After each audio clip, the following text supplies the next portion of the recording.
Cette semaine, on parle d'un concept que je trouve hyper fascinant, puis c'est vraiment de comprendre le vocabulaire émotionnel.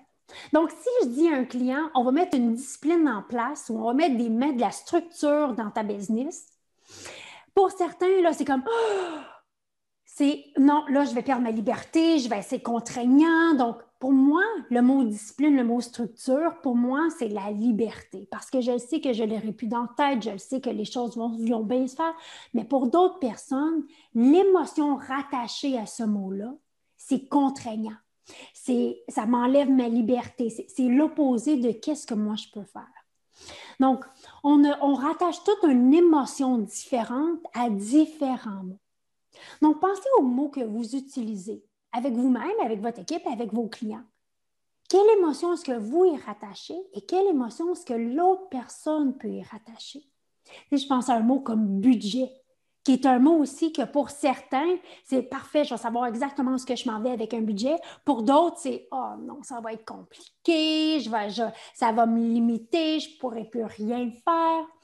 Donc, quand je parle avec un client, et j'utilise un mot dont le vocabulaire émotionnel, on y rattache une émotion différente, bien, c'est certain que mon client ne passera pas à l'action. Si moi, je reste dans mon exemple, si j'utilise le mot structure et discipline avec un client qui rattache une émotion négative, je peux vous le garantir qu'il ne passera pas à l'action à mettre de la structure et de la discipline. Et même si on le fait sur papier, il ne mettra pas en application. Pourquoi?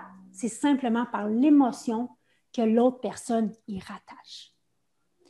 Donc, votre mission cette semaine, c'est de voir quels mots est-ce que vous utilisez qui peuvent avoir une émotion différente rattachée.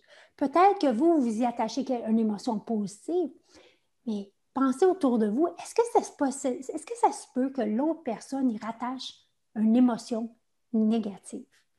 Et quand ça, on le met au jour, bien, soit qu'on peut mettre une clarté dans l'émotion ou tout simplement changer de mot.